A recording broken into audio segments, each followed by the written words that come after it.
Hello Capri Queens and Kings. Today I'm showing you my wash day routine that allows me to retain length while also answering some of the most common questions such as why your hair is dry and how to deal with a dry scalp. So I like to wash my hair every 7 to 10 days. You can experiment with what works best for you, and I recommend you really pay attention to how your hair responds to different washing frequencies. Let's start with the dry scalp concern. Your scalp naturally produces its own oils. Sometimes if you apply oil to your scalp too often, especially if you use a lot, it tells your scalp it doesn't need to produce any more oil because your scalp already has plenty. Now, the oil that your scalp produces also makes its way down your hair strands and moisturizes your hair. So if your scalp isn't producing enough oil due to excessive use of oil, that could be a problem. Your scalp might also have a hard time producing oil on its own if you are dealing with any hormonal imbalances, and for that situation, you will need to talk to a doctor. Your scalp can also become dry if you are shampooing your hair too frequently. This is because you're removing the oil from your scalp faster than your scalp is producing it, which is why it's important to experiment with different washing frequencies. I think the biggest reason people experience dry scalp is because of the ingredients in their shampoo, and a huge issue in the hair product industry is the recycling of ingredients. Most shampoos contain the same surfactant. A surfactant is the ingredient in shampoo that cleans your hair and adds the bubbles. Granted, there aren't a million different surfactants to choose from,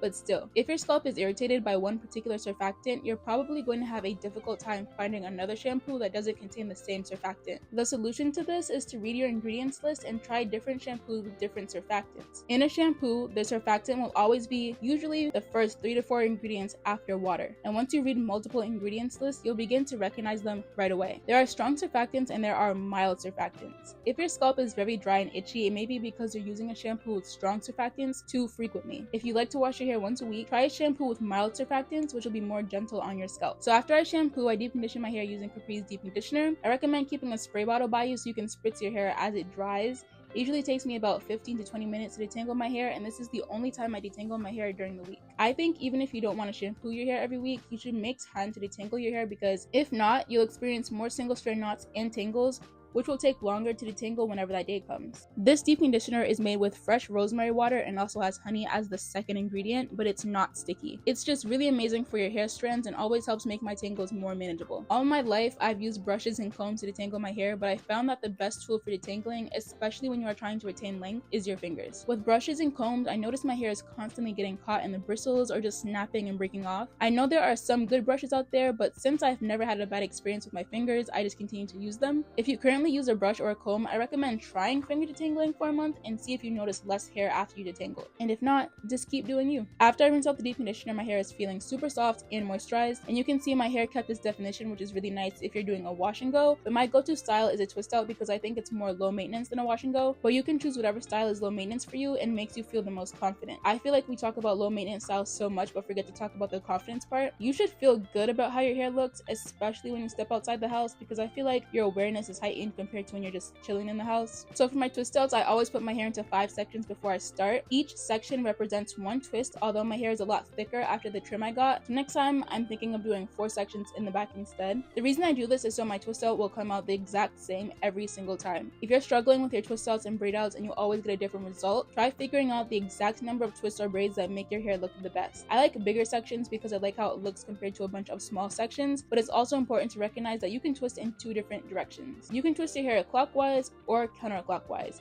and each direction will give you a different curl pattern. I don't know exactly which direction I twist in. All I know is for the majority of my life I was twisting in the opposite direction until about 2 years ago I switched and loved the results way more. Before I begin, I spray my hair with water again and then apply Capri's leave-in conditioner. For this part of the video, we're going to talk about dryness. I think dryness is the biggest concern for naturals, and it's my personal mission to make sure we fix that. What I've noticed about most leave-in conditioners that are meant to moisturize your hair is that they are really thin. This leave-in conditioner is creamy and a little thicker than most leave-in conditioners, which helps prevent the moisture from escaping your hair. And even though it's a thicker product, it doesn't just sit on your hair, which is why it can be used by people that have low porosity hair and high porosity hair. I also noticed that most leave-in conditioners contain the same ingredients even if they were made by different brands. It was usually water followed by a few alcohols followed by glycerin, and I think that combination just doesn't work for most people. So when I was formulating this leave-in conditioner, I made sure to use honey instead of glycerin, and I wanted the first few ingredients to be different than what you would normally find in a leave-in conditioner at CVS or Target. I quite literally spent thousands of dollars trying to perfect this formula. There would be days days where I would make a batch, try it, and immediately throw it away because it just wasn't giving the results I wanted to provide. So the formula I have now is really something special, and I really took my time creating it, which is why every single person that tries it loves it. It makes your hair really soft, the scent isn't too overpowering, it's infused with organic herbs to help prevent breakage, and it just enhances your hair's health. If you wash your hair in the shower, I recommend also adding the steam conditioner to your hair in the shower. The steam and the warmth in the air is just going to help the product really penetrate your hair strands, and it gives the product a chance to absorb into your hair before you start adding other products like gel and oil. You don't have to apply it in the shower, the products will work great either way, but the added steam is just next level. I also recommend adding your leave-in conditioner to clean hair. Back in the day before I started Capri, I hated washing my hair and would just keep adding more and more product to my hair, which only caused more dryness, especially as someone with low porosity hair. When you add more product to hair that already has a few products in it, at some point your strands won't be able to continue absorbing the product, and therefore the product you're adding won't really make a difference. At some point you'll have to wash your hair and moisturize clean hair. Another tip is, even though almost every product has water as the first ingredient, you should still apply your leave-in conditioner on wet hair. Don't be afraid of the water, guys. I'm not saying your hair has to be dripping wet, but it should be a little bit more than damp. But you can also experiment with how wet your hair should be to get the best results. Other than that, if you're struggling with dry hair, it's the moisturizer you're using and has nothing to do with your hair texture. Your hair texture is perfect. After I'm done twisting my hair, I put a scarf on my hair and I honestly tie it pretty tight and leave it like that for 20 to 30 minutes, and then I loosen it. This helps my roots be as flat as humanly possible. Then if I don't have any plans to leave the house, I keep my hair in the twist until I have work or something to do outside. I used to keep my hair in the twist with a scarf on outside, but I realized it doesn't make me feel the most confident, and I didn't want to ignore the truth about how I was really feeling. So now I unravel the twist before I leave the house. A twist out allows me to style my hair without having to brush, comb, and add more product to it in between wash days. And honestly, that is my secret to retaining length. And these products keep my hair moisturized and defined until my next wash day, so my hair isn't gasping for more moisture by day 3 and then suffering from dryness until I have time to wash my hair again. If you're choosing styles that require you to brush and spend 20 minutes styling your hair every single day, you're probably going to see less length retention because that is a lot of touching and manipulating you're doing to your delicate strands. Imagine your hair grows a quarter inch per month, but every morning you're aggressively styling your hair because you're running late, and during the process you're subconsciously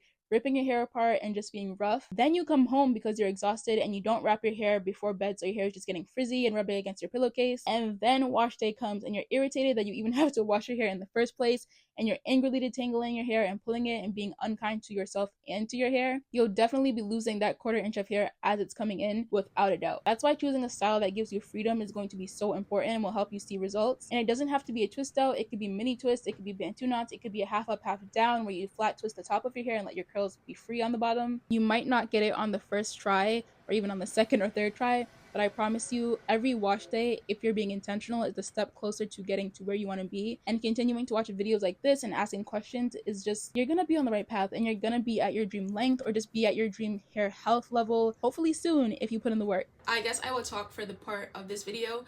When I was getting dressed, I put my hair in just like a little ponytail with this elastic, not anything tight. I feel like in my head, that helps my hair just kind of all lay and come together. I don't have any proof, but that's what I think. And so this is how it came out. This is pretty perfect. And you know, this is my first like official twist out since cutting my hair. My hair is a lot shorter. This is the shortest my hair has ever been since I was like 12. Yeah. And it's different, but it's still cute, and I think the definition is good, the moisture is still good. I'm sorry the camera quality is not, but I'll try to include some videos that I took on my phone. And so yeah, this is the look. Definition on point, everything looks great. So yeah, thank you guys so much for watching, and I will see you soon.